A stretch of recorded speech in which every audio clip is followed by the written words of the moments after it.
आज 2 अक्टूबर महात्मा गांधी की जयंती पे पंचायती राज विभाग ने विशेष ग्राम सभा आयोजन करने का जब से पंचायती राज 1956 में स्थापना हुआ उसी तरह से निर्णय करने किया कि उस दिन विशेष ग्राम सभा का आयोजन किया जाए। इस ग्राम सभा विशेष ग्राम सभा के अध्यक्षता करने माननीय मुखिया बीबी कुमारी जी, इस सभा में बैठे हुए सभी सम्मानित वार्ड सदस्य, सभी सम्मानित सरकारी कर्मी एवं पंचायत समिति के देश की जनता का मैं हार्दिक अभिनंदन एवं स्वागत करता हूँ। दोस्तों, महात्मा गांधी, आज संजोग देखा जाए कि महात्मा गांधी और लाल बहादुर शास्त्री जन्मदिन एक ही दिन है, 2 अक्टूबर। महात्मा गांधी जी की इस देश में आजादी दिलवाने में बहुत ही अहम भूमिका है। महात्मा गांधी सत्य और अहिंसा के रास्ते पर किस तरह विजय प्राप्त कर सकता है कोई भी इंसान, कोई भी देश, कोई भी राज्य, उन्होंने वो मार्ग अपनाकर सत्य अहिंसा के मार्ग पर उन्होंने हमारे भारत देश को आजाद करवाने में अहम भूमिका निभाई है। और आज अंग्रेज के जंतु से हम लोग जो आजाद हुए, हमारी देश गुलाम था।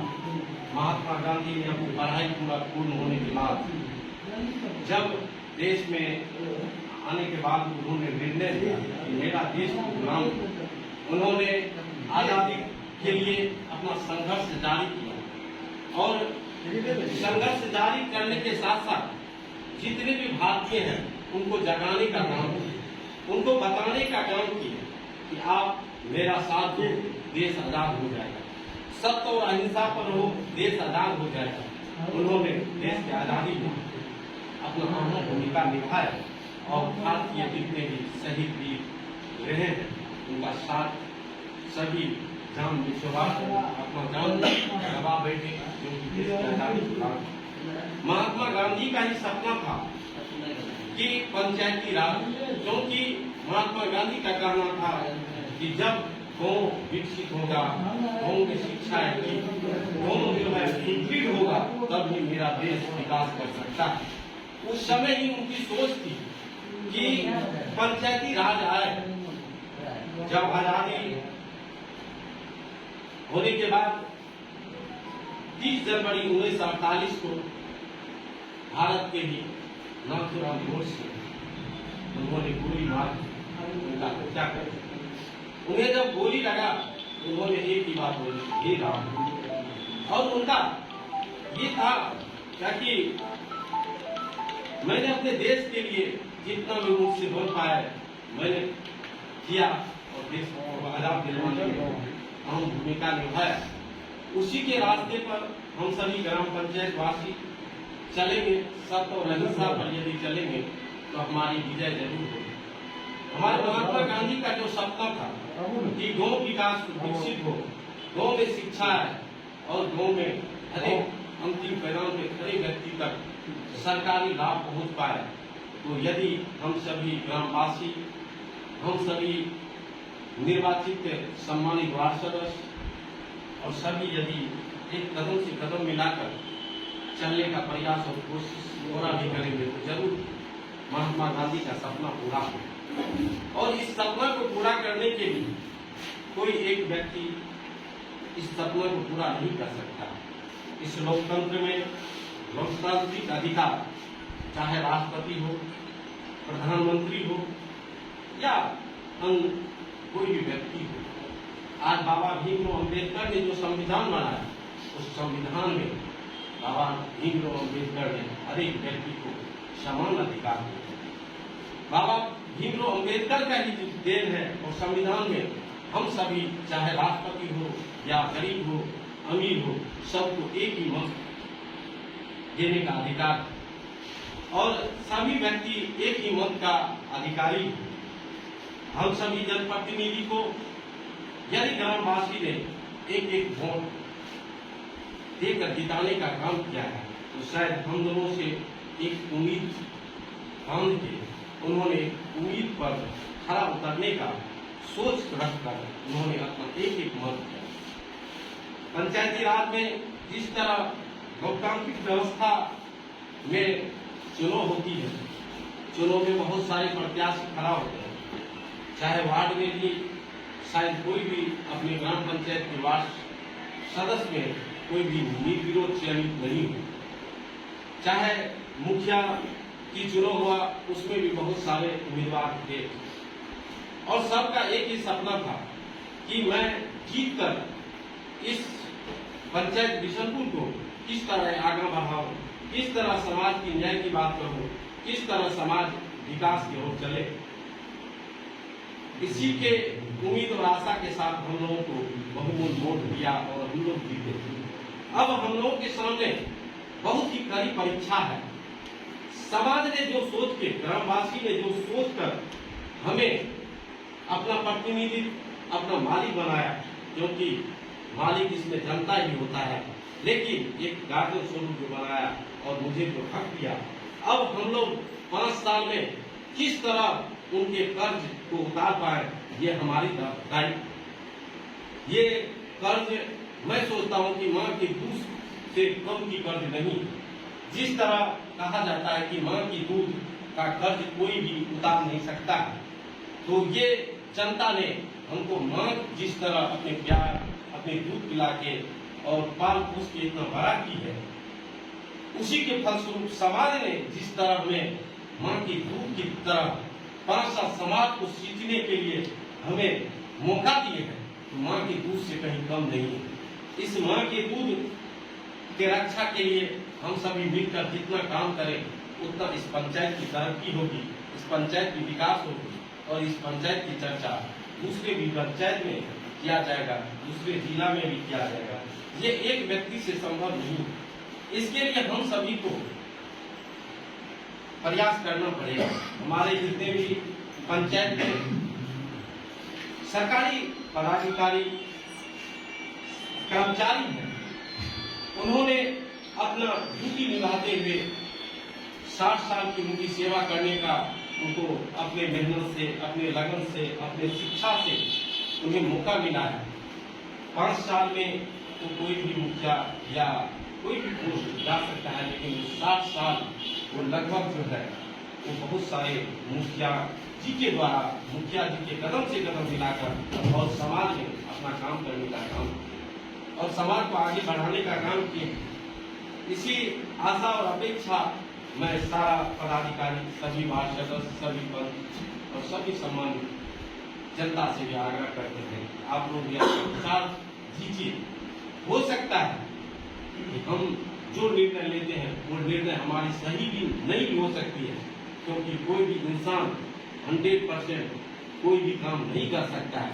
आप अपने मार्गदर्शन से, मार्गदर्शन की भी एक शैली है, उनको एक बैठक रख के अपना बात रखिए, एक बार नहीं रखे, 2 बार नहीं रखे, अपने ग्राम सभा में बताइए कि मैंने आपको मार्गदर्शन किया, काम नहीं किया। क्योंकि मैं तो समझता हूँ मुझे माँ के दूध रूपी कर्ज समाज ने दिया है, वो कर्ज को कैसे उतारो मैं ये सरकार के साथ। और लाल बहादुर शास्त्री जी को भी मैं श्रद्धांजलि देता हूँ कि 2 अक्टूबर 1869 को, 2 अक्टूबर 1904 को उत्तर प्रदेश में एक छोटे से गांव में इनका जन्म हुआ।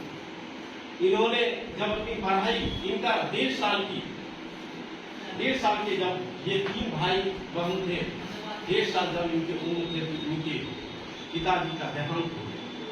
पिताजी के देहांत हो जाने के बाद अपने वो रिलेशन में सगा संबंधी के पास जाके अपनी पढ़ाई की और पढ़ाई करने के बाद जब महात्मा गांधी के ये जो आंदोलन चले उसको देखते हुए, वो देशभक्ति जगाते हुए उन्होंने पढ़ाई छोड़कर और